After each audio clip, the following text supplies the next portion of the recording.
quality group had sat around theorizing about perfection, and in the end had little more to show for their efforts than grandiose theories and a pile of dead clay. I don't care about how much grandiose theory you can spew out. I care about, can you apply it? Can you live it? But the way to get there is through the P word, practice. Learn from your mistakes. Learn what worked for you, learn what didn't work for you. Go back to your spiritual teachings and learn and learn and learn until you start to go, I'm living in the flow. I'm starting to get this. Something's starting to change. Now, while you practice, I'm very aware of this. Most people start out something kind of like this. This is kind of like the process. Oh my God, I'm scared there's not going to be enough. There's not going to be enough money. There's not going to be enough love. I'm not going to be healthy enough. There's not going to be enough people to help me. I'm not going to be enough. There's not going to be enough. After all, that's what the world teaches us, doesn't it?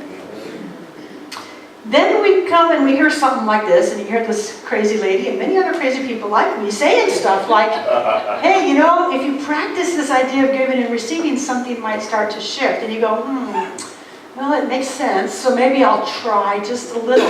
And most of us kind of do that, put our toe in, and we test it a little bit. And then maybe we realize, hey, the world didn't end. I practiced giving and I practiced receiving, and the world didn't come to an end, and maybe some good stuff even happened. Oh. That's motivation for me to try a little more. Maybe I'll test the waters a little more. Maybe I'll try being a little more generous with my church, with my family, with my friends, with my community, with my planet, whatever. Doesn't matter. I'll be a little more generous. Oh, stuff really works. And that's when people start to go, it really works. They come to me and go, guess what? It really works. I say, I know. And with that idea of it really works, it just keeps motivating you to give more. You realize that it's not only okay, but now you're living in that abundant flow, and giving and receiving becomes very natural. But everybody I know started out with the, oh my God, I'm afraid. Everybody I know. So if you're feeling like, oh, Sean, that makes sense, but I'm really afraid, you're not alone. And you are supported by a room full of people who all started there. Some of you are right there now.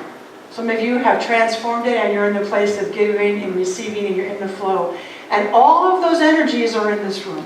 So no matter where you're at, you're part of that flow. If you're doing it, if you're living it, know that you are giving it. You're radiating the energy to the others who are still going, oh man, I'm scared. Right? If you're scared, don't judge yourself. You're scared. You're human. But learn from your mistakes, and we move on. Here's my disclaimer before I go on. Just in case you're wondering about this idea, because it comes up occasionally. People say, or I say, God is your source. And then people go, so does that mean I shouldn't make any plans? God is my source, so that means I shouldn't buy insurance? God is my source, so I shouldn't have a savings account? God is your source doesn't mean it's going to magically fall out of the sky into your lap. Of course we want to plan.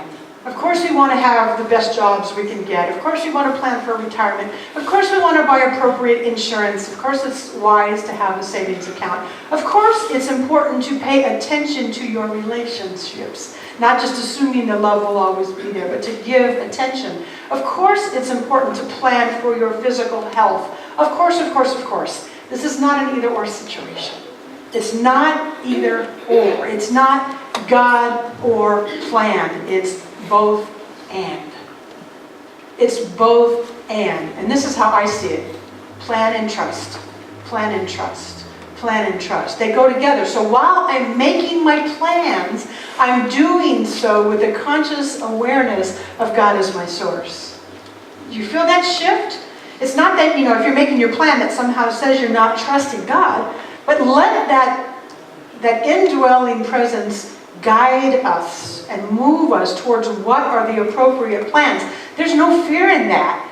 So then it's not, oh, should I do this? Should I do that? Should I do this? There's not that frenzy, freak out thing about making the plan. There's that sense of, all right, God is my source. I'm going to sit quietly and I'm going to allow myself to be guided. That's living in the flow. So both and. Plan, yes. Trust, yes. Plan, yes. Trust, yes. All of the above. Both and, not either or. Two very, very vital components, and this is probably the meat of what I want to say today. Two very important components of being in the flow. One is this word, expectancy. expectancy. Now, hear me out. So I already know some of you are going to freak out. I don't mean entitlement. Okay? I don't mean expectation like you owe me. That's entitlement, and that's not what I'm talking about. Expectancy, what it feels like to me is excitement, enthusiasm, acceptance. When we had it up there and I said, oh, it's all right, you don't have to go back to it. I said I'll come back to that. Being accepting of our good, expecting something good to happen. So when I sat down at the piano, I expected that eventually I'd be able to play some songs, yeah? It makes so much sense.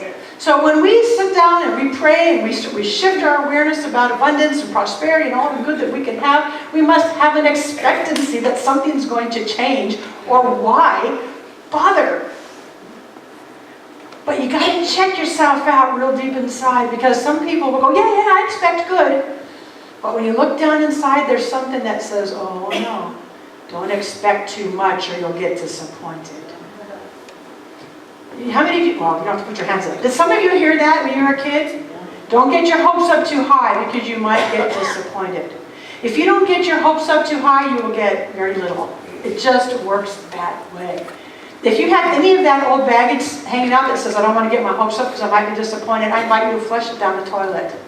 It doesn't help you. It doesn't serve you, not one little bit. I understand the human fear behind it, but it doesn't work. You have to have some sense of expectancy, excitement, acceptance. Something good is going to happen as I begin to do this. Now, I'm not the only one saying this, so lest you think I'm a little bit crazy. Actually, I think this one, do I have this one on the, yes, I do have this one on the PowerPoint. Oh, that's pretty. Let's stay there for a minute. There's our living in the flow right there, all those beautiful colors. All right, let's go to the next one. How did I miss that one? That's not the one I'm looking for. There it is. The faith required to demonstrate prosperity is not simply a pious pronouncement, a holy thing.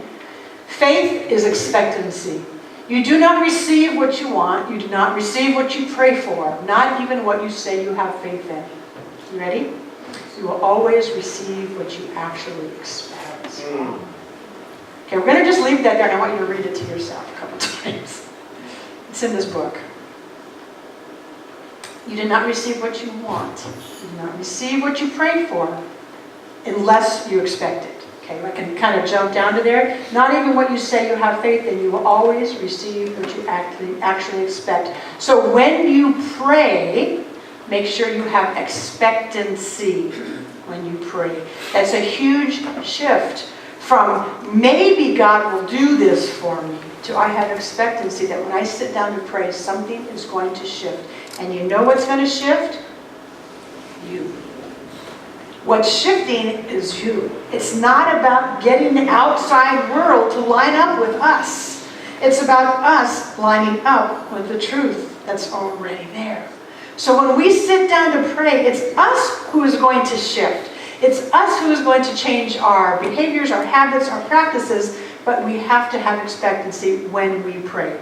Okay, so he's saying you don't receive what you pray for if you don't have expectancy. Are you with me? I want to make sure that you're understanding. You'll get what you pray for if you believe it, if you have expectancy. Okay? Make sense? It's a big one. I want you to take a big, deep breath. And the way to know is to just keep checking in with yourself. It will show up around you. You'll know also by what's demonstrated in your life. But if you take the time to say, what's deep down inside here? I'm saying I want abundance, but something in there is saying, no, you don't deserve it. Yeah. I want abundance, but something is saying, you'll never amount to anything. I want abundance, but the world out there said we're going into a recession, so you bought it. Okay, that's what I mean. Check it out. What's really going on deep inside there is the only way we really get it revealed. You know all those people who wear braids around here? What are they called? Practitioners. Practitioners, myself, and Reverend Michelle can all help you with those things. They can all help you to find those little hidden gems. So you say, I want abundance, but it's not showing up. And they'll talk with you and help you reveal those little hidden beliefs. Use us. We have some experience in it. That's what we're here for, is to help.